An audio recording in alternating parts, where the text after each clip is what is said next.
Hello everyone and welcome back to yet another Jurassic World Evolution 2 video. Now, over the course of my 1 year coverage of Jurassic World Evolution 2, some of my most requested videos are, unsurprisingly, DLC videos. And somehow, over the course of that 1 year, it's never once occurred to me to make a giant video just discussing loads of different DLC ideas that I thought would be quite cool. Well, unironically, this morning that exact idea came to my mind, so with that being said, in today's video we're going to be looking at 5 DLC ideas for Jurassic World Evolution 2 that would be quite cool. However, I do just quickly want to apologise because I've caught something. I'm not sure if it's like the flu, but regardless, I do sound a bit bunged up, so if today's video's audio quality is a bit on the downside, then I do apologise in advance.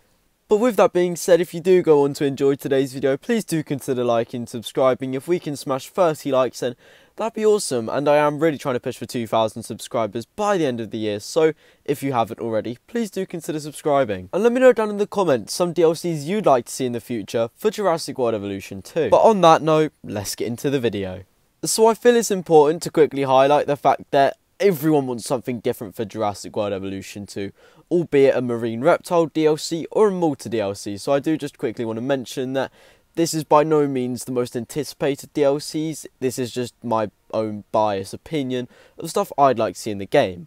But if you do want to see me make a video showcasing some of the stuff that you lot want to see in JW2, then let me know down in the comments. But with that being said, the first DLC I'd like to see in Jurassic World Evolution 2 is the Marine Reptile DLC. Now, over the course of the past year, I have made many videos discussing how badly I'd like to see a DLC dedicated to our beloved aquatics. Now, when I say Marine Reptile DLC, I'm not specifically enclosing it down to just marine reptiles, so it's more of the aquatic pack when I think about it, because I'd love to have like a Megalodon or Dunkleosteus as part of this DLC. Now, in terms of the likelihood of us getting a Dunkleosteus and or Megalodon, I can't really give a figure. However, it's no denying that the vast majority of the community do want these creatures in the game, and it's for that reason that I'm relatively hopeful that we will get them at some point in the future.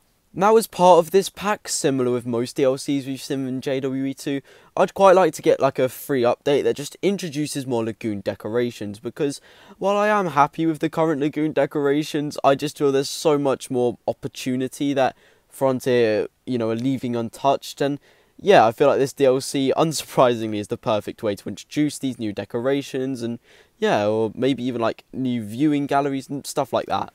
Now, another DLC I'd quite like to see that I made a video on a fair few weeks ago was one regarding a potential Manticorp DLC for JWE2. Now, it's not a hidden factor that many people were very 50-50 with Camp Cretaceous, myself included. However, I did find great fun out of the first Camp Cretaceous DLC, and it's for that reason that I think a second one, might not be the worst idea. Now, my general ideology with how this DLC would really work is that it's going to be the DLC to introduce Cenozoic creatures to the franchise, or more specifically, to the game. Now, I should also like to mention, I'm not going to go into full in-depth reviews on what I'd like to see in these DLCs, because for the vast majority, they do have their own videos throughout my channel. So if you are interested, then yeah, the videos are probably on my channel. But regardless of that, one of my first videos to ever do well was one showcasing that I wanted the Cenozoic creatures in this game, and I feel like, considering that they are now technically canon, it would be quite cool to get a Smilodon, because it could open many more opportunities and many more doors for more Cenozoic creatures in the future. Now, moving on, another DLC I'd like to see is what I'm just going to call, for video's sake, the Semi-Aquatic Pack. Now, this DLC for me would be the one to introduce swimming to our game, which would allow stuff like the Spinosaurus and Baryonyx to release their aquatic instincts into the game, and yeah, it'd just be quite cool to see. It would also be the pack to introduce more semi-aquatic creatures to the game, and the one I've got particularly in mind is the Sarcosuchus. Big, ferocious crocodile, I mean, who doesn't want that? And also, just broadly speaking, swimming is something that I've always wanted in this game. I mean, looking at shows like Prehistoric Planet where the T-Rex swims, it's just a pretty cool concept and something I definitely want to see in the game. Now, for the penultimate DLC, this is one that many, and I mean many of people want to see, and it is the novel DLC. So, pretty self-explanatory, it's a DLC including stuff from the Jurassic Park book that people want to see in the game, albeit if that's, you know, a camouflaging Carnotaurus or Dilophosauruses that actually spit venom. So, in other terms, it's basically just a massive fan service for a DLC, which again is quite cool nonetheless. Now, for the final DLC, it's actually a DLC that doesn't include any creatures whatsoever, so it is of course the Attraction DLC.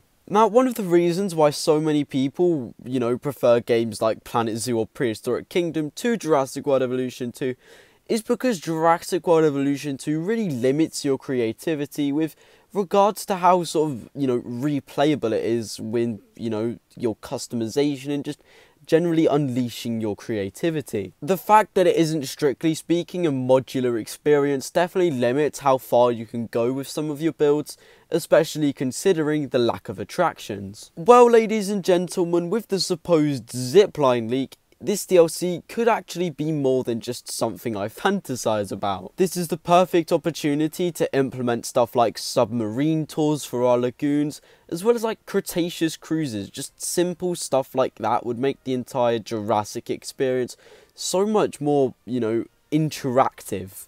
Which is really where this game is falling behind, as I say, to other games like Prehistoric Kingdom. But that does just about wrap up today's video. If you have enjoyed, remember, let's try and smash 30 likes, that would be awesome because it does push this video on the algorithm so more people can see it. And please do consider subscribing. As of recording, we're only 202 subscribers away from 2,000. So if we can hit that before the end of the year, then that would be awesome. And again, apologies that this video wasn't very much in depth. I have tried to get content out, but you know, frankly, I can't really speak for too long because I just like run out of breath. I don't know, it's weird to explain, but regardless, I'm sorry that this video wasn't as amazing as it could have been. But either way, thanks for watching, and I do hope to catch you in the next one.